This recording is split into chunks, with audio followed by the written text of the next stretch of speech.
देव, यक्ष एवं नाग शैली भारतीय कला एवं स्थापत्य की तीन प्रमुख शैलियां हैं। देव शैली पूर्व व उत्तर भारत के यक्ष में, यक्ष शैली पश्चिम भारत एवं नाग शैली में दक्षिण भारत के मंदिर स्थापत्य एवं मूर्ति शिल्प द्वारा अनेक स्थलों में भारतीय कला एवं संस्कृति की स्थायी स्वरूपों में अभिव्यंजना है। 7वीं सदी के चित्रकार, मेवाड़ में 7वीं सदी के चित्रकार आचार्य श्रृंगधर का उल्लेख करते हुए तिब्बतियन इतिहास लामा तारानाथ ने मेवाड़ में प्रचलित कला पद्धति को प्राचीन पश्चिमी भारतीय शैली कहा, जहां कला व मूर्ति कला का विकास चरम पर था। आचार्य श्रृंगधर इसी क्षेत्र के गुहिल शीलादित्यकालीन पश्चिमी विद्यापीठ के यक्ष शैली के प्रधान चित्रकार थे। अरावली पर्वत श्रृंखलाओं के मध्य स्थित मेवाड़ भूखंड प्राचीन काल से विभिन्न संस्कृतियों का प्रमुख केंद्र रहा है। चित्तौड़ क्षेत्र से प्राप्त पाषाण युगीन उपकरण लगभग 1 लाख वर्ष पूर्व मानव की प्राचीनता के द्योतक हैं। आहड़ एवं गीलुंड के पुरातात्विक उत्खननों से प्राप्त सामग्री भारतीय पुरातत्व की महत्वपूर्ण निधि है। चित्तौड़गढ़ के समीप नगरी 2री शताब्दी में भागवत की वैष्णव परंपरा का प्रमुख केंद्र रहा है। गुप्तोत्तर युग में अमझेरा, तनेसर, जगत, बेदला आदि मूर्तियां एवं बसंतगढ़ से 625 ईस्वी 687 ईस्वी की धातु प्रतिमा शिल्पी शिवनाग द्वारा निर्मित हैं। पिंडवाड़ा से प्राप्त उल्लेख में शिल्पी शिवनाग को साक्षात पितामह कहा गया है। मेवाड़ के गुहिल शासक कला प्रेमी थे। इन्होंने आहड़, नागदा, एकलिंगजी, सामोली आदि क्षेत्रों में शिल्प कला का विस्तार करवाया। गुहिल शासकों में बापा रावल उल्लेखनीय रहे हैं। इन्होंने शैव धर्म को अपनाया एवं मेवाड़ की सीमा का पश्चिम व उत्तर भारत तक विस्तार किया। 8वीं सदी में हरिभद्र सूरी द्वारा चित्तौड़ में लिखित समराइच कहा कि कला संदर्भों से इस भूखंड की ठोस कला परंपरा बनती है। महाराणा कुंभा, जब हम 16वीं शताब्दी की बात करेंगे तो महाराणा कुंभा एक हमारे लिए और हमारी मेवाड़ की कला और संस्कृति के लिए मुख्य प्रेरणा स्रोत हैं। महाराणा कुंभा 1433 से 1468 ईस्वी का राज्य मेवाड़ के इतिहास कला का स्वर्ण युग कहा जाता है। इस काल में मेवाड़ शक्तिशाली साम्राज्य के रूप में विकसित हुआ। इन्होंने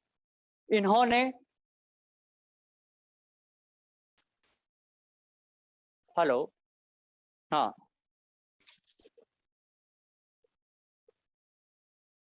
मेवाड़ शक्तिशाली साम्राज्य के रूप में विकसित हुआ। इन्होंने मंडोर, बूंदी, नागौर, रणथंबोर आदि जीते। रणथंबोर मंदिर, कुंभलगढ़ दुर्ग, कीर्ति स्तंभ आदि का निर्माण कराया। साहित्य व कला में नए प्रयोग किए। स्वयं कुंभा ने गीत गोविंद की टीकाएं लिखी व सचित्र ग्रंथ निर्मित किए। सचित्र ग्रंथ निर्मित हुए। इस काल में सूत्रधार मंडल ने शिल्प शास्त्र के प्रमुख ग्रंथों में देवता मूर्ति प्रकरण, राजवल्लभ मंडन, प्रासाद मंडन, रूप मंडन आदि ग्रंथों से कला के सैद्धांतिक संदर्भों को आधार दिया और उन्हें उन ग्रंथों में शामिल किया। राष्ट्रीय स्वाभिमान, पराक्रम एवं सांस्कृतिक चेतना में मेवाड़ की 16वीं सदी में महत्वपूर्ण भूमिका रही एवं भारतीय संस्कृति का प्रेरक केंद्र रहा। 16वीं सदी में मेवाड़ के 16वीं सदी का एक आप क्रम देखेंगे इसमें कि 16वीं सदी हम मेवाड़ वासियों के लिए और हमारे मेवाड़ के लिए कितना गौरवपूर्ण समय काल कि 16वीं सदी में मेवाड़ के महाराणा सांगा 1509 से 1527 ईस्वी, महाराणा उदय सिंह 1537 से 1572 ईस्वी और महाराणा प्रताप 1572 से 1597 ईस्वी 1597 का काल संस्कृति के रक्षार्थ साहस व पराक्रम का रहा और साथ ही सांस्कृतिक की प्रेरक भक्त मीराबाई की कृष्ण शाखा में सराबोर से भागवत, गीत गोविंद व रागमाला संपुटों व शास्त्र रचनाओं के प्रणयन में अग्रणी रहा और राजस्थान ही नहीं अपितु पूरे भारत का महत्वपूर्ण काल रहा है। इस काल में दिल्ली, जौनपुर आदि क्षेत्रों में हिंदू कला संरक्षक शासक कोई नहीं था। ग्वालियर में तोमर शासकों का साम्राज्य भी 16वीं सदी के प्रारंभ में समाप्त हो गया था।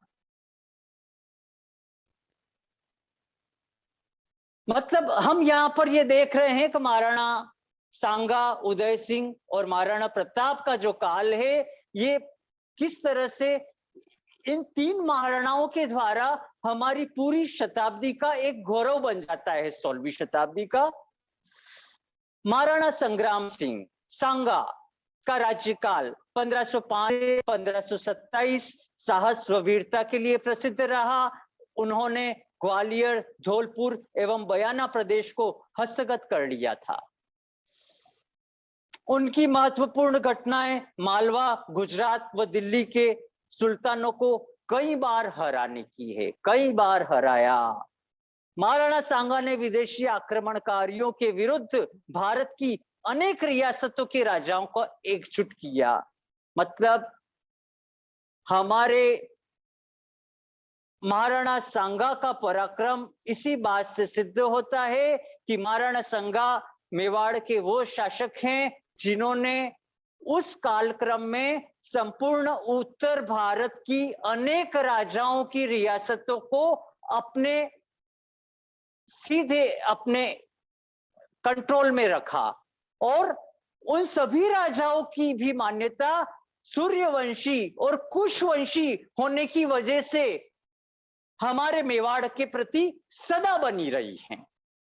इसीलिए मेवाड़ को सदैव भारतीय रियासतों ने और भारत के अनेक राजाओं ने इसीलिए सदैव जो है महत्व दिया है और हमारा ये सूर्यवंशी गौरव है। उस समय के शक्तिशाली हिंदू राजा एकमात्र महाराणा सांगा थे। उन्होंने मेवाड़ की सीमाओं का विस्तार किया। इब्राहिम लोदी की हार के पश्चात लगभग सभी अफगान राणा सांगा की शरण में आ गए। सभी अफगान राणा सांगा की शरण में आ गए। फरवरी 1527 में बयाना के युद्ध में राणा सांगा ने बाबर की सेना को परास्त कर बयाना का किला जीता। महाराणा सांगा के पुत्र भोजराज की पत्नी मीराबाई 1516 से 1604 ईस्वी। ये भी देखो कितना गर्व का मीराबाई का समय काल है। 16वीं शताब्दी मतलब संपूर्ण 16वीं शताब्दी 1516 से 1604 ईस्वी ने अपनी सरस पदावली से हिंदी साहित्य में कृष्ण भक्ति की अनूठी धारा प्रवाहित की तथा समाज में भागवत और गीत गोविंद की वैष्णव हिंदू परंपरा के प्रति आस्था रही। महाराणा सांगा के उत्तराधिकारी महाराणा रतन सिंह 1528 से 1531 भी बलवान शासक थे। इस समय चित्तौड़ पर भयंकर आक्रमण हुए। मतलब ये वो काल था जिस समय चित्तौड़ पर सबसे अधिक आक्रमण हुए और जिन्हें दूसरा और तीसरा शाका कहा जाता है। दूसरा शाका और तीसरा शाका। दूसरे शाके में बहादुर शाह जफर मतलब बहादुर शाह का आक्रमण हुआ, जिसने चित्तौड़ दुर्ग को जीतकर कई मंदिरों को ध्वस्त किया, किंतु अधिक समय तक अधिकार में नहीं रख सका। इसके बाद तीसरे शाके में जो भयंकर विनाश हुआ है वह अवर्णनीय है। उसका वर्णन भी नहीं किया जा सकता है। अकबर ने सैकड़ों व्यक्तियों को मौत के घाट उतारा, भवनों को नष्ट किया, जिससे प्रचुर मात्रा में कला सामग्री नष्ट हुई। चित्तौड़ में अस्थिरता के काल में ही चित्तौड़ में अस्थिरता के काल में ही बनवीर ने श्रृंगार चौरी से लाखोटी तक दीवार बनवाई, जो बनवीर की दीवार नाम से जानी जाती है। बनवीर से महाराणा उदय सिंह 1537 से 1572 ईस्वी शासनकाल का समय है और जन्म 4 अगस्त 1522 को हुआ। 4 अगस्त 1522 और अभी चल रहा है 2021 अक्टूबर। हम 500वीं जयंती में प्रवेश कर चुके हैं। महाराणा उदय सिंह की 500वीं जयंती हम बहुत उत्साह से मना रहे हैं और हमें मनाना आवश्यक भी है। महाराणा उदय सिंह का जन्म 4 अगस्त 1522 को हुआ। पन्नाधाय ने राजकुमार उदय सिंह की बनवीर से रक्षा हेतु अपने पुत्र चंदन का बलिदान होने के पश्चात उदय सिंह को सुरक्षित कुंभलगढ़ पहुंचाया। 1537 में महाराणा उदय सिंह के राज्याभिषेक पश्चात 1540 में चित्तौड़ में महाराणा सिंहासनारूढ़ हुए। चित्तौड़ में उन्होंने सिंहासन की गद्दी संभाली 1540 में। 1553 ईस्वी में अरावली की पहाड़ी में आमेर के समीप उदयपुर की स्थापना की एवं चित्तौड़ से जनता को उदयपुर ले आए। 1559 से 1559 से 1564 के मध्य उदय सागर का निर्माण करवाया। अंबेरी में अम्बेश्वरी माता का मंदिर बनवाया, जिसका वहां शिलालेख भी है। उदयपुर में पिछोला के पश्चिम छोर पर उदय श्याम मंदिर का निर्माण करवाया। मीरा की कृष्ण भक्ति का महाराणा उदय सिंह पर विशेष प्रभाव दर्शाता है। महाराणा उदय सिंह की रानी झाली ने चित्तौड़ के पांडलपोल के निकट बावड़ी बनवाई, तो उदयपुर में रानी भटियानी का महल बनवाया। जिसे बाद में मसाणा की हवेली के नाम से जाना जा रहा है उदयपुर में, और उनको मतलब सुपुर्द कर दिया था बाद में कालांतर में। तो वही रानी भटियानी जिनका भटियानी महल बना, वही रानी भटियानी ने चित्तौड़ से उदयपुर आई जनता के लिए भटियानी चोटा की स्थापना की। ये हमारे लिए एक शहर की विकास की गर्वपूर्ण उपलब्धि है, भटियानी चोटा की स्थापना। और भटियानी चोटा में महालक्ष्मी जी का मंदिर है, उसके सामने जो गणेश जी का मंदिर है, वो गणेश जी की स्थापना रानी भटियानी के समय की है। और साथ ही भटियानी चोटा से मोती चोटा तक आवास बने। महाराणा उदय सिंह ने उदयपुर में जनता को सुरक्षा हेतु बसाया था।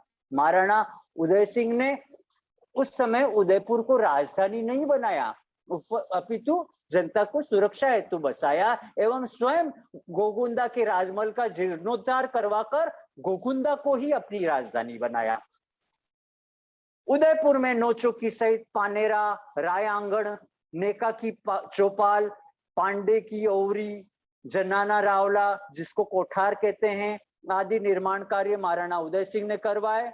उदयपुर बसाने से पूर्व ही चित्तौड़ राजधानी में महाराणा उदय सिंह ने 1540 से 1553 के मध्य बहादुर शाह व अकबर के आक्रमणों से सुरक्षा हेतु किले के परकोटे को मजबूत करवाया तथा युद्ध के दौरान विस्फोट से सुरंगों व ध्वस्त बुर्जों को रातों रात बनवाने हेतु जयमल व पत्ता के नेतृत्व में शिल्पियों कारीगरों द्वारा पुनः बनाते हुए दुर्ग की व्यवस्था को मजबूत किया। महाराणा प्रताप। महाराणा प्रताप 1572 से 1597 ईस्वी का काल मेवाड़ के स्वाधीनता संग्राम, स्वाभिमान, देशभक्ति एवं पराक्रम का काल माना जाता है। महाराणा प्रताप ने मेवाड़ की स्वाधीनता एवं सुरक्षा हेतु प्रण लिया एवं मेवाड़ की जनता के मध्य रहे। महाराणा प्रताप कुशल युद्ध नीति से मेवाड़ के विभिन्न ठिकानों से मुगल सेना को परास्त कर मेवाड़ को संपूर्ण अधिग्रहण करने का प्रयास करते रहे। महाराणा प्रताप ने हल्दीघाटी युद्ध में अपराजेय रहते हुए मुगल सेना को परास्त किया। दिवेर के युद्ध में तो मुगल सेना को हराने के पश्चात मेवाड़ पर लगभग पूर्ण अधिकार प्राप्त कर लिया था। दिवेर के युद्ध में तो लगभग उनने पूर्ण अधिकार प्राप्त कर लिया था।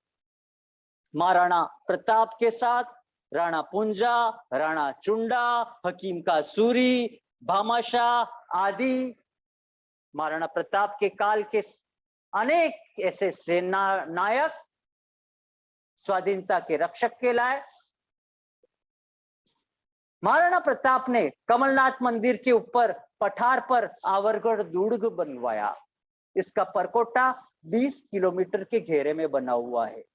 यहाँ महल, कमरे, चौपाल आदि का निर्माण करवाया। यह दुर्ग अरावली के उच्च शिखर पर है।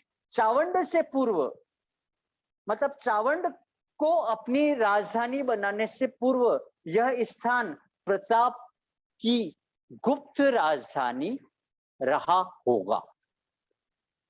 यह दुर्ग महाराणा प्रताप के सैन्य संगठन, जल संरक्षण एवं राजकोष, रक्षा स्थल के रूप में रहा। इस क्षेत्र में 1577 ईस्वी में महाराणा प्रताप ने भोमट व कोटड़ा क्षेत्र से आदिवासी सैनिकों का सैन्य संयोजन तैयार किया और यह क्षेत्र महाराणा प्रताप का रक्षक बना। 1580 ईस्वी में महाराणा प्रताप ने चावंड राजधानी बनाई। चावंड में चामुंडा देवी का मंदिर, चावंड की छोटी पहाड़ी पर राजप्रासाद, सामंतों की हवेलियां व सैनिकों के लिए निवास स्थान बनवाए। संपूर्ण निर्माण किलानुमा था। खंडोरों में आज भी तलधर द्रष्टव्य हैं।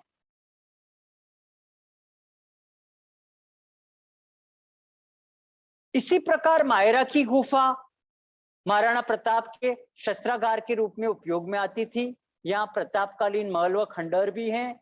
उबेश्वर, कमोल, ढोल, जावर, कोडियात, सराड़ा, सतपालिया की नाल, दिवेर, बलुआ की घड़ी, हरिहर मंदिर बदराना, गुप्त आवास मचिंद आदि अनेक स्थलों पर महाराणा प्रताप कालीन बावड़ी, तालाब, मंदिर, खंडर हैं। भामाशाह ने 1593 ईस्वी में चावर का मंदिर बनवाया। वह सादड़ी घोड़वाड़ में ताराचंद द्वारा बारादरी व बावड़ी बनवाए गए। महाराणा प्रताप ने इस स्थापत्य के साथ चित्रण को भी संरक्षण दिया और महाराणा कुंभाकालीन रचित ग्रंथों में गीत गोविंद, रागमाला का चित्रण चित्रकार निसर्दी से करवाया। उसे लोग निसारदीन कहते हैं या नसीरुद्दीन कहते हैं। वो नसीरुद्दीन या निसारदीन नहीं है, उसका जो स्क्रिप्ट में जो लिखावट है वो निसर्दी नाम से है।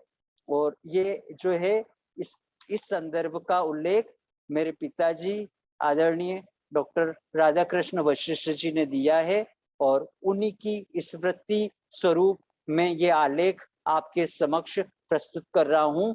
मैं जो भी संदर्भ आप लोगों से साझा कर रहा हूं, ये मेरे पिताजी ने मेवाड़ की चित्रांकन परंपरा पुस्तक में प्रकाशित किए हैं।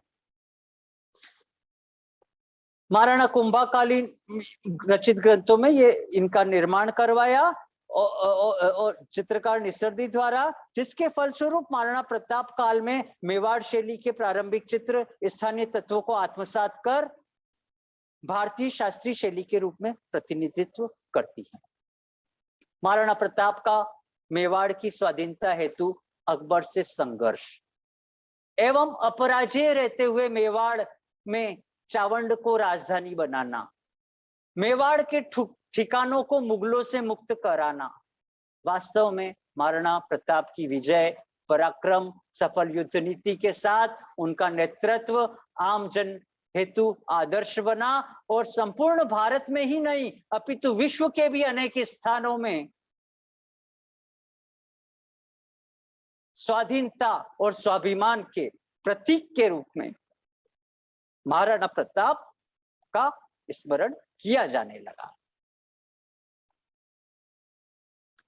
और स्वाभिमान के प्रतीक के रूप में जो उनकी प्रतिमाएं लगी है, उसमें हमारे भारत में संसद भवन में महाराणा प्रताप, राणा पूंजा, राणा चुंडा, भामाशाह, हकीम का सूरी, इन सभी की संयुक्त जो प्रतिमा लगी है, ये महाराणा प्रताप की सभी को साथ चलने की नीति की वजह से एक भारतीय जनमानस के स्वाभिमान और स्वाधीनता का प्रतीक बनकर संसद भवन में देश की जनभावना को व्यक्त करती है।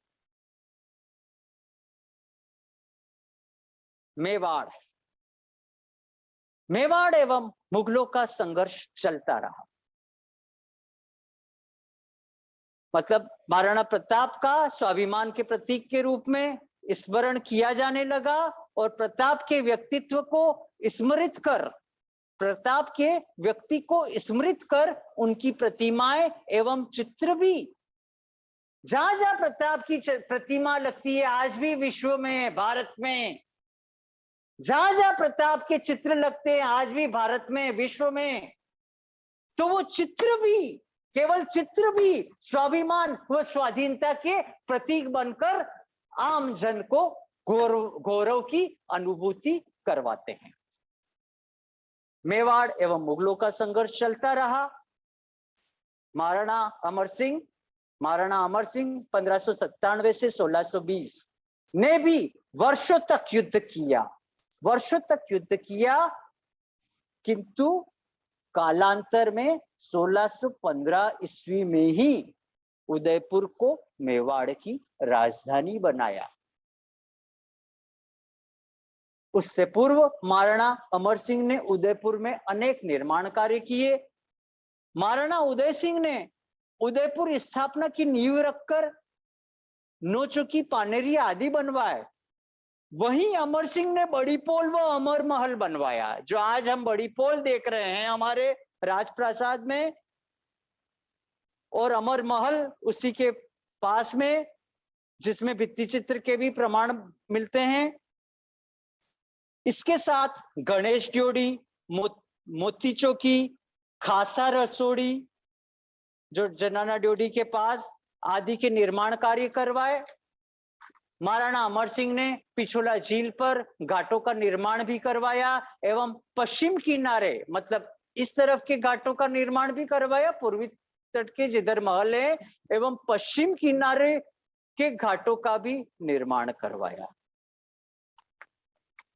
पश्चिम किनारे घाटों का भी निर्माण करवाया और पश्चिम किनारे के घाटों में ही महाराणा उदय सिंह ने मतलब ये उदय श्याम मंदिर की स्थापना की, जो कि उदय श्याम मंदिर महाराणा उदय सिंह का, जो कि मीरा के प्रति आस्था भी व्यक्त करता है। तो पर पश्चिम घाटों में अमर सिंह ने भी जो है पश्चिम की तरफ घाटों का निर्माण करवाया, बाग बगीचों का निर्माण करवाया। बड़ी पोल के दरवाजे से अब आज के वर्तमान घंटाघर तक, तब घंटाघर तो नहीं था, पर बड़ी पोल के दरवाजे से घंटाघर तक लकड़ियों बांस की बनी झोपड़ी के जितने भी मकान थे उन सबको पक्के मकानों में बदला। सिटी पैलेस में पाएगा अस्तबल, जो कि आज के वर्तमान महाराणा मेवाड़ पब्लिक स्कूल जहां स्थित है, सिटी पैलेस में पाएगा अस्तबल। भोमट में महल व गढ़ का निर्माण, जहाजपुर के पास दुर्ग अमरगढ़ निर्मित करवाया। पिछोला झील की पाल को ऊंचा करवाया, जो बड़ी पाल कहलाती है। जो बड़ी पाल है वो उसको ऊंचा करवाने का कार्य महाराणा उदय सिंह ने करवाया। महल में ही बगीचे बनवाए और जावर का तालाब बनवाया।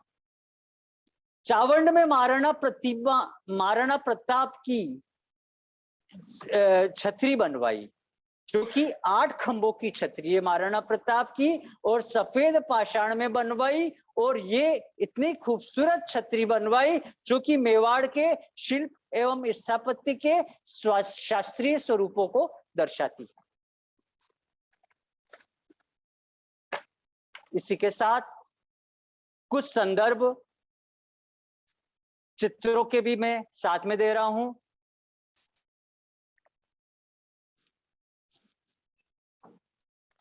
चित्रों के संदर्भों में 16वीं शताब्दी में मेवाड़ चित्रशैली का शास्त्रीय स्वरूप एवं स्वर्णोदय काल। मेवाड़ में चित्तौड़ में लिखे गए 8वीं सदी के प्राचीन प्राकृत ग्रंथों में चित्रकला की प्रचुर सामग्री है। हरिभद्र सूरी कृत सम्राइच कहा, उद्योतन सूरी कृत कुवलय माला कहा तथा सिद्धर्षि कृत उपमिति भव प्रपंच कथा आदि उल्लेखनीय ग्रंथ हैं। मेवाड़ में 1260 ईस्वी में चित्रित श्रावक प्रतिक्रमण सूत्र चूर्णी से निरंतर इस समूह के जैन व हिंदू कला अभिप्रायों का विकास होता रहा। इन चित्रों के अतिरिक्त कुलेदार पगड़ी वाला समूह जो चित्रों में हमें क्रम दिखाई देता है, 1200-1300 से 1516वीं शताब्दी तक चित्रों में हमें कुलेदार पगड़ी एक अलग से दिखाई देती है। उनके प्रारंभिक नमूने बनते हैं। मेवाड़ में चित्रकला का प्रामाणिक क्रम 1229 से बनता है, जिनके उत्कीर्ण रेखांकन व सचित्र ग्रंथ इस प्रकार है। ये बिल्कुल मैं संक्षिप्त दे रहा हूं चित्रों का क्रम, जिसमें जो प्रमुख ग्रंथ है मेवाड़ के चित्रों के और चित्रित संदर्भ, उसमें पहला शिलोत्कीर्ण रेखांकन समिधेश्वर महादेव मंदिर जो चित्तौड़ में है, उसमें 1229 का। श्रावक प्रतिक्रमण सूत्रचूर्णी ग्रंथ आगाटपुर का 1260 का। शिलोत्कर्ष जो गंगरार का है वो शिलोत्कर्ण रेखांकन जहाजपुर का। कल्पसूत्र ग्रंथ गोडवाड़ का 1418 ईस्वी का। सुपासनाचर्यम देलवाड़ा 1423 ईस्वी का। ज्ञानार्णव देलवाड़ा 1428 ईस्वी। रसिकाष्टक भीखम द्वारा 1435 ईस्वी। गीत गोविंद आख्यायिका गोगुंदा 1455। गीत गोविंद सार जावर 1545। चोर पंचाशी का समूही चित्र 1545 से 1580। महाराणा लाखा 1382 से 1421। मोकल 1421 से 33 एवं कुंभा 1433 से 68 का काल आंतरिक शांति का काल था। इस काल में महत्वपूर्ण चित्रण कार्य हुए, मतलब लाखा, मोकल और कुंभा के काल में बहुत महत्वपूर्ण चित्र बने हैं। वो आज मतलब हमारे उदयपुर की कला शैली, उदयपुर चित्र शैली के प्रारंभिक स्वरूप का एक स्वर्णिम उपलब्धि वाला काल है, जिसमें कल्पसूत्र, सुपासना चर्यम, ज्ञानार्णव, रसिकाष्टक एवं गीत गोविंद आख्यायिका चित्रित हुए हैं। महाराणा सांगा और उदय सिंह के शासन काल में पूर्वी मालवा का अधिकांश भाग जहां कुलेदार पगड़ी का प्रयोग चित्रों में सर्वप्रथम मिला, वह मेवाड़ में सम्मिलित था। मतलब ये यहाँ पर ये संदर्भ चित्रों को देखते हुए ये हमें तथ्य उजागर करना बहुत आवश्यक है चित्रों के आधार पर, कि जब हम बात करते हैं 15वीं शताब्दी के कुछ चित्रों की, तो 15वीं शताब्दी के कुछ चित्र जो हमें मालवा क्षेत्र से मिले हैं, और हम मालवा क्षेत्र से मिले हैं इसलिए हम उन्हें मेवाड़ के नहीं मानते हैं। और जबकि वही कुलेदार पगड़ी जो है मालवा के चित्रों में भी बन रही थी, और वही कुलेदार पगड़ी जो है मेवाड़ के चित्रों में भी बन रही थी। तो इस वजह से बाद के कला इतिहासकारों ने, आधुनिक कला इतिहासकारों ने उस कुलेदार पगड़ी मालवा की मान के मालवा चित्र शैली की प्राचीनता को मानना शुरू कर दिया। लेकिन यहां पर भी मेरे पिताजी डॉक्टर राधा कृष्ण वशिष्ठ डीलीट ने वापस यहाँ नवीन संदर्भ दिया, और उनने ये कहा कि उस काल में तो जिस मालवा की बात कर रहे हैं वो मालवा ऑलरेडी मेवाड़ में ही मिला था, मेवाड़ का भाग था, मालवा मेवाड़ के अधीन था।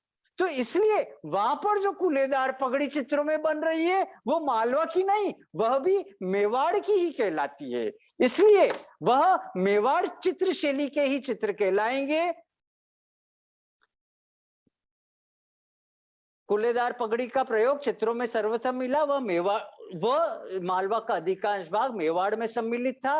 अकबर ने जब चित्तौड़ पर आक्रमण किया तब चंदेरी जलेसा तक का भाग पर मेवाड़ का शासन था। तब चंदेरी भलेसा तक के भाग पर मेवाड़ का शासन था, जहां राव सुरजन उस काल के प्रमुख शासक थे। यह पगड़ी मेवाड़ के यहाँ के ठिकानों में लंबे समय तक प्रचलित रही। गोगुंदा में चित्रित गीत गोविंदा की का 1455 ईस्वी व जावर में चित्रित गीत गोविंद सार 1545 ईस्वी और उसके बाद आहड़ में चित्रित ढोला मारू 1582 ईस्वी और चावंड रागमाला 1585 ईस्वी आदि में स्पष्टतया चोर पंचाशिखा समूही चित्रण है। स्त्रियों की आकृतियां ठीक वैसी हैं जो कि 1455 वाले चित्रों में दिख रही है, वही 1545 और 1580 वाले चित्रों में भी चित्रों का जो कैरेक्टर है वो वैसा का वैसा ही है। चित्रों की चारित्रिक विशेषता में कोई विशेष बदलाव नहीं हुआ। जो और स्त्रियों की आकृतियां ठीक वैसी है जो गीत गोविंद और भागवत के चित्रों में मिलती है, और इन चित्रों के तुलनात्मक अध्ययन से इनकी पुष्टि हो जाती है। 1580 में भागवत पुराण के चित्रों का चोर पंचाशिखा समूह के चित्रों पर पूर्ण प्रभाव है।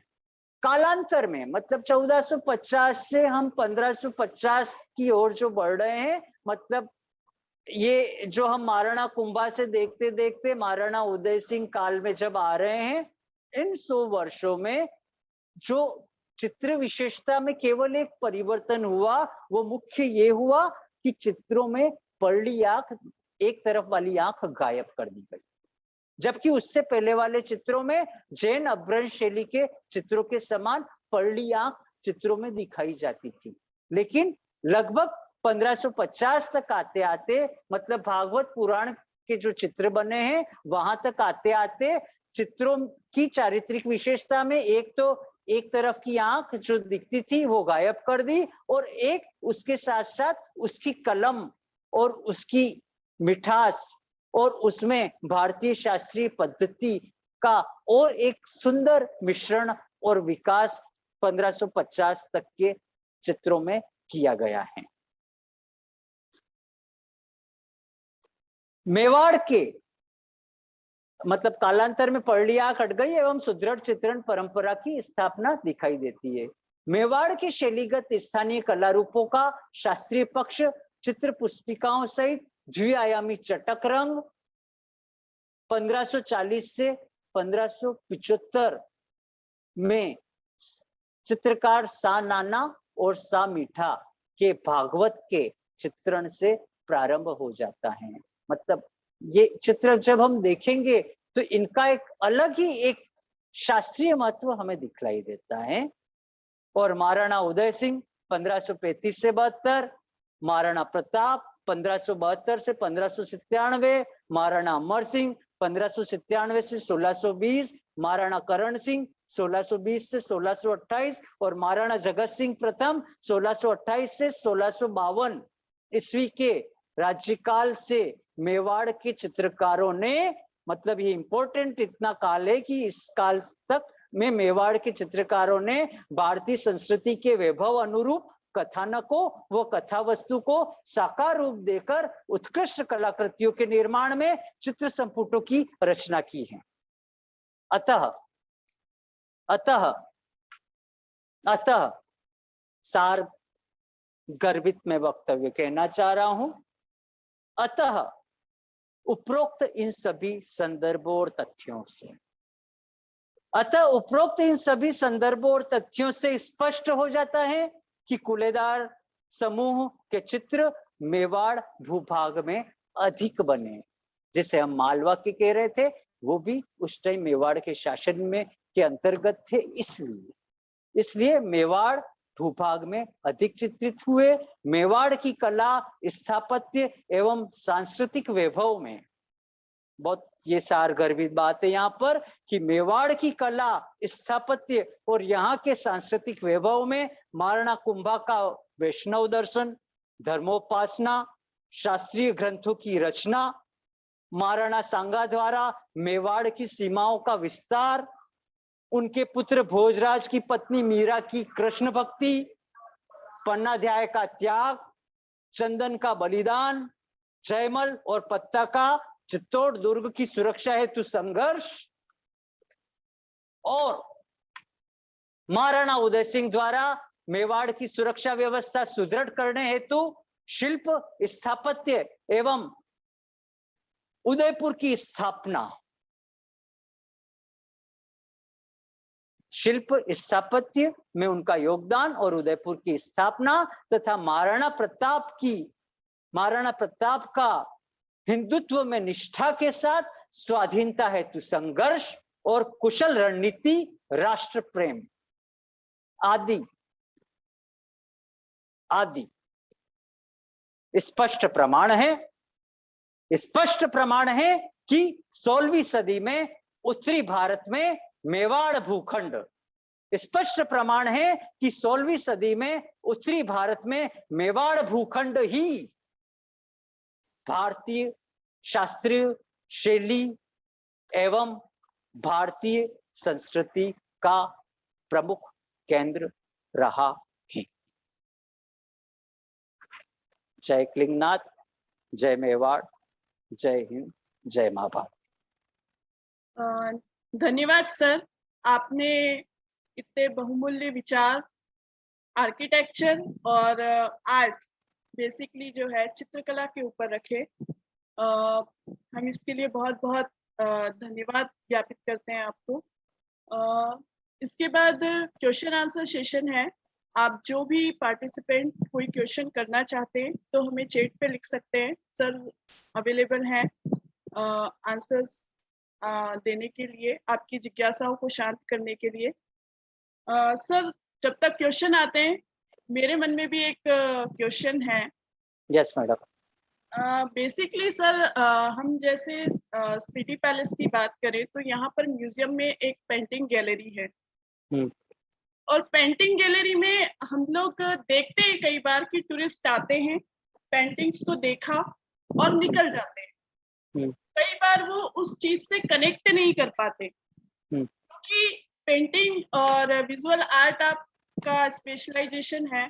तो मैं आपसे ये पूछना चाह रही हूँ कि हम किस तरीके से हमारे टूरिस्ट को या हमारे दर्शकों को उन पेंटिंग्स या उन पेंटिंग कलेक्शन से कनेक्ट कर सकते हैं।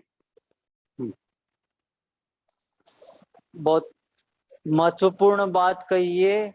और पहली बात तो हमें इस चीज का, जैसे मेवाड़ की स्थापत्य और मूर्ति कला के नाम का हम जिस तरह से गर्व करते हैं, उसी प्रकार हमें मेवाड़ चित्रशैली के चित्रों पर भी गर्व होना चाहिए। मेवाड़ चित्रशैली के चित्र इतने उच्च कोटि के हैं। मेवाड़ चित्रशैली के चित्र 16वीं शताब्दी तक और कम से कम ये अमर सिंह के काल तक शुद्ध हिंदू शैली के प्रतीक के रूप में रहे हैं, जिस पर कि हम किसी भी प्रकार का कोई बाहरी मुगली प्रभाव इन चित्रों में परिलक्षित नहीं दिखलाई देता है। कालांतर में जगत सिंह के पीरियड तक, मतलब जो 1515 के बाद में 1615 के बाद जो मुगलों से संधि हुई, उसके बाद में मतलब महाराणा अमर सिंह के पुत्र को जरूर जहांगीर के दरबार में भेजा गया राजकुमार के रूप में, और उसके बाद जब वो जो है शासक बने 1620 से, उसके बाद जरूर जो है कुछ मुगलिया एक चित्रण चरित्र के कुछ कैरेक्टर्स शामिल भले ही हुए हैं, लेकिन उसके बावजूद भी मेवाड़ शैली का विकास एक शुद्ध शास्त्रीय परंपरा में ही कहलाया है। इसलिए हमें इन चित्रों के महत्व को उजागर करना चाहिए, इन चित्रों को कालक्रमानुसार उल्लेख करना चाहिए और इन चित्रों के कालक्रमानुसार अनुसार उन शासकों और उन शासकों के तहत बनाए गए उन चित्रकारों के उन चित्रों के महत्व को हमें शायद और अधिक विस्तार से जो है करना चाहिए। और आप जब सिटी पैलेस के चित्रों की श्रृंखला की बात कर रहे हैं तो एक चित्र जो है आपके सिटी पैलेस में बहुत ही महत्वपूर्ण है, जो मतलब जिसमें मेरे पिताजी ने एक शोध परक उल्लेख में लिखा है 16 मतलब कब का है ये 1850 के आसपास का चित्र है, जिसमें कि ताराचंद और लॉरेंस इन दोनों ने महाराणा स्वरूप सिंह जी के दरबार का एक ही जगह बैठ के महाराणा स्वरूप सिंह जी के दरबार का चित्र बनाया है। और वो जो चित्र बनाए हैं वो दोनों चित्र एक मतलब ताराचंद ने तो जो है परंपरागत शैली में बनाया और उसने जो है एफसी लेविस उसने जो है शुद्ध जो है छाया प्रकाश चित्र से बनाया। लेकिन उनके साथ जो है हेनरी जो आई थी उसने उन चित्रों की समीक्षा की और समीक्षा करके कहा कि संयोजन की दृष्टि से, चित्र की व्याख्या की दृष्टि से, एक एक चरित्र को पहचानने की दृष्टि से ये मेवाड़ शैली का चित्र ये अधिक उत्कृष्ट है। इसमें राजा राजा दिखाई दे रहा है, मंत्री मंत्री दिखाई दे रहा है, डॉक्टर डॉक्टर दिखाई दे रहा है, सभी के कैरेक्टर्स की उनके वेशभूषा से शुद्ध पहचान हो रही है। लेकिन जो उसने जो चित्र बनाया उस चित्र में कहीं पर इस तरह का कोई वो नहीं दिखलाई देता है। ये मतलब हेनरी लॉरेंस ने जो चित्र बनाया उसमें कहीं इस तरह का नहीं दिखाई देता है। थोड़ा सा शायद डिटेल में आ पाए नहीं आ पाए वो चित्र, पर वो कहीं आपकी स्मृति में आएगा जरूर। ये वाला एक चित्र है लॉरेंस का जी ये, और इसी के पास में ये वाला चित्र लग रहा है, ये वाला जी महाराणा स्वरूप सिंह जी का दरबार। जी और दोनों चित्रों के नीचे जो है उसने उस लेडी क्रिटिक का कमेंट लिखा हुआ है और उसने कहा है कि जो है मेरे प्रिय भ्राताओं, इस चित्र में मेरे पिता को चित्र दिखाया गया है, मैं उनके पास बैठी हूँ, दिखने में सुंदर है। डॉक्टर एबडन जयपुर रियासत के एजेंट है, चिकित्सक है, ये हैं गर्मी के साथ, ये हैं पर रुमाल कर रहे हैं, हवा कर रहे हैं। मेवाड़ के राज्य चित्रकार ताराचंद की तीसरी आकृति से ये हवाला मिलता है कि एडबन चिकित्सक रूप में ही है, एजेंट नहीं। अतः दृश्य अभिव्यक्ति परक है और यथार्थता दर्शाता है। और ताराचंद ने अपने चित्र में अत्यधिक सरलता को दिखाया है, और जबकि एफसी लेविस ने भावों की अतिशयोक्ति बिना आधार के दिखाई है तथा पृष्ठभूमि में आकृतियां जमीन रही झूलती हुई जैसी चित्रित है और कल्पना का भ्रमात्मक प्रयोग किया है। तो कहने को भले ही जो है ये वास्तवतावादी शैली का है, पर जो है ये संयोजन नहीं है, झूलता हुआ संयोजन है, लेकिन ये वाला पूर्ण तरह से संयोजित है। तो हमारे मेवाड़ के चित्रों के संयोजन की बहुत एक महान पहचान है। यहाँ के चित्रों का शुद्ध शास्त्रीय स्वरूप है और शुद्ध शास्त्रीय स्वरूप में उठाव हुआ है, इसलिए हमारे इन मेवाड़ के चित्रों को हमें उसी गौरव से देखना चाहिए। और कम से कम 1850 तक तो आते आते मेवाड़ के चित्रों ने इतना एक आधुनिकता के रूप में अपना प्रस्तुतिकरण किया है कि पाश्चात्य में जो आधुनिक शैलियां पनपी, प्रभाववाद, यथार्थवाद, जो भी ये पनपा, प्रभाववाद, उत्तर प्रभाववाद, जो भी ये अभिव्यंजनावाद आया, किंडेंस की कृष्णर वगैरह जो आए, उन चित्रकारों ने तक अजंता के चित्रों की नकलें उतारने की कोशिश की, ऐसे नकलें उतारने की कोशिश की, पर जो है वो नकलें भी वो नहीं उतार पाए, वो नकलें भी नहीं उतार पाए वो। और फिर जो है वही जो है उस चित्र को जो है ये कृष्णर 5 बाथर का चित्र कह देता है, जो कि दुनिया में बहुत प्रसिद्ध हुआ। जबकि आप देखो ये 5 बाथर चित्र अभिव्यंजना चित्र है और इसके मोटिव यू के यू कहाँ से लिए गए हैं, ये इसी को क्रम से देखो, वही आकृति है। जी तो इतना जो है कॉपी तक करके तो जो है ये आधुनिक कला पैदा हुई है पाश्चात्य की, हमारी भारतीय कला के अनुकरण से पैदा हुई है, मेवाड़ की कला का अनुकरण किया है।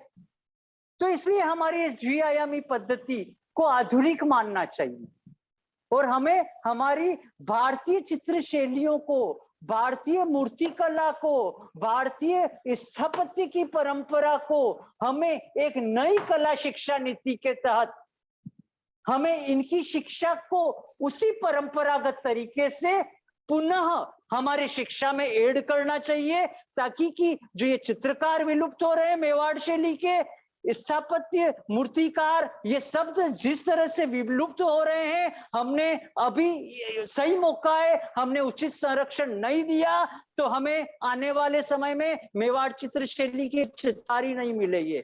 आज देख रहे हैं आप नाथद्वारा शैली कितनी जो है उस नाथद्वारा का अवमूल्यन हो गया है, सीधा जो है एक क्या कहते हैं कॉमर्शियल शैलियां हो गई है, मेवाड़ शैली में कॉमर्शियलाइजेशन हो गया है, नकलें उतार रहे हैं, खाली नकलें बेच रहे हैं और नकलें भी जो है कोई ऊंची कलम वाली नहीं है। हम कम से कम कलम का महत्व समझें और वापस पाटी चित्रण का जो पहले जो बनते थे ना चित्रशालाएं चित्रों की और राजाओं के संरक्षण में चित्रे सिखाते, ऐसी पाटी पद्धति से वापस शायद सिखाना शुरू करें, हाथ, हाथी, ऊंट और घोड़ा, बाकी सब थोड़ा थोड़ा। देखो कितना चित्रकला का विकास होता है और भारतीय कला का विकास होता है। बिल्कुल सर, आपकी ये प्रेरणास्पद जवाब कहीं ना कहीं हमें भी प्रोत्साहित करते हैं। हमारी जो पेंटिंग गैलरी है वो वापस से जो है रिनोवेट हो रही है, तो हम लोग उसको काफी इफेक्टिव और काफी कनेक्टेड करने की कोशिश कर रहे हैं कि जो चित्रकला से संबंध नहीं रखते हैं वो टूरिस्ट भी जो है हमारी मेवाड़ की चित्रकला को समझे और उसे याद करें, क्योंकि ये एक अनुकरणीय कला है जो कभी विलुप्त नहीं होगी और उसका संरक्षण हमारे ऑर्गेनाइजेशन की तरफ से लगातार किया जाता है और करते रहेंगे। बिल्कुल, और इसमें मेवाड़ फाउंडेशन का, मेवाड़ चैरिटेबल फाउंडेशन महाराणा मेवाड़ का जो है बहुत बड़ा इसमें योगदान रहा है और श्री जी हुजूर ने तो चित्रों को इतना संरक्षित करवाया है। मेरे पिताजी को जयपुर से बुला बुला के उनके साथ द्वारका प्रसाद जो चित्रकार थे उनको बुला के कितने पुराने चित्रों को खुलवाया है और उनको खोल खोल के पीछे का पढ़ा है और वापस उन चित्रों को वापस संरक्षित करवाया है। तो श्री जी हुजूर का हमारी मेवाड़ चित्रशैली के संरक्षण में एक बहुत बड़ा योगदान है, मेवाड़ कला के संरक्षण में भी उनका बहुत योगदान है। इसलिए हम महाराणा मेवाड़ फाउंडेशन चैरिटेबल को हम बहुत अभिनंदन नमन करते हैं। Thank you so much sir. Lecture series के इसी क्रम में आखिरी चरण में हम डॉक्टर धर्मवीर वशिष्ठ सर का बहुत बहुत आभार व्यक्त करते हैं कि उन्होंने अपना बहुमूल्य समय निकाला और अपने विचार हमारे सामने रखे और मेवाड़ चित्रकला के संबंध में जो है अपनी चिंताएं हमारे सामने रखी और हमारा मार्गदर्शन भी किया। इसके लिए सर हम आपके बहुत बहुत आभारी हैं। मैडम वो फोल्डर नहीं चला, वो चित्रों वाला, खाली भले ही सबको धन्यवाद तो कर दें लेकिन एक बार वो चित्रों वाला फोल्डर दिखा दें ताकि सब जाते जाते खाली चित्र को देख लें। हम आपका जो है करेंगे पर एक चित्रों की झलक तो दिखे कैसे मेवाड़ का स्थापत्य मूर्ति कला है। हम स्क्रीन शेयर कर देते हैं। हाँ सर हम स्क्रीन शेयर कर रहे हैं। उससे पहले मैं एक फॉर्मल वाइंड अप कर दूं कि कल वापस हम लेक्चर सीरीज के अगले क्रम में वापस मिलेंगे जहां प्रोफेसर प्रतिभा मैम का जो है लेक्चर रहेगा मेवाड़ की सोशल और जो सोसाइटी को लेकर जो 16वीं शताब्दी में उनके विचार हैं वो उन्हें हम सुनेंगे और उनसे सवाल जवाब भी करेंगे। तब तक के लिए जो है आप सभी लोग जो हमारे साथ जुड़े उनका बहुत बहुत धन्यवाद। और अभी मैं वाइंड अप करने से पहले एक बार सर के जो सर ने हमें जो पिक्चर्स जो भेजे हैं वो मैं शेयर कर रही हूँ आपसे। आप सभी का बहुत बहुत आभार। आप सभी ने जो है मेरे संदर्भों को सुना। बहुत बहुत नमन, अभिनंदन। जय हिंद। सर एक मिनट, अरे फोल्डर शेयर करिए ना। शेयर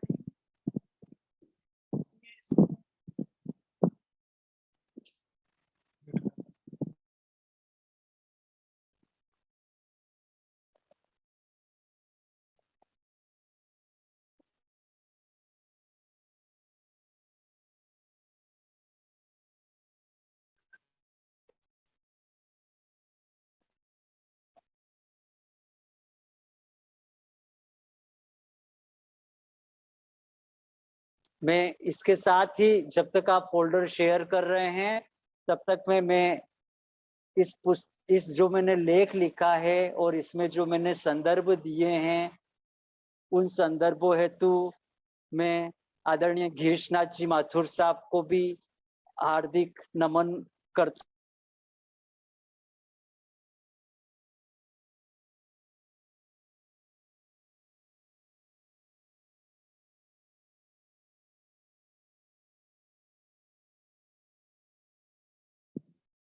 सर के व्याख्यान को लेकर आज जो सर ने हमें कुछ फोटोग्राफ शेयर किए थे वो मैं आपको स्क्रीन पे शेयर कर रही हूँ।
मेवाड़ की चित्रकला से रिलेटेड कुछ क्वेश्चन, कुछ इमेजेस हैं जो आपके सामने हैं।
ये कुछ इमेजेस थे जो सर की तरफ से शेयर किए गए थे। आप सभी ने लेक्चर में पार्टिसिपेट किया, इसके लिए बहुत बहुत धन्यवाद और thank you so much sir.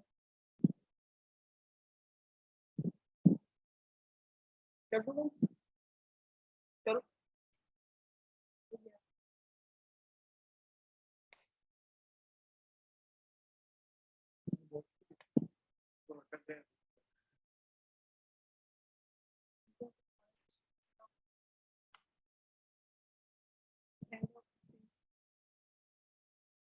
सारी मीटिंग एंड मीटिंग में वो चलेगा फिर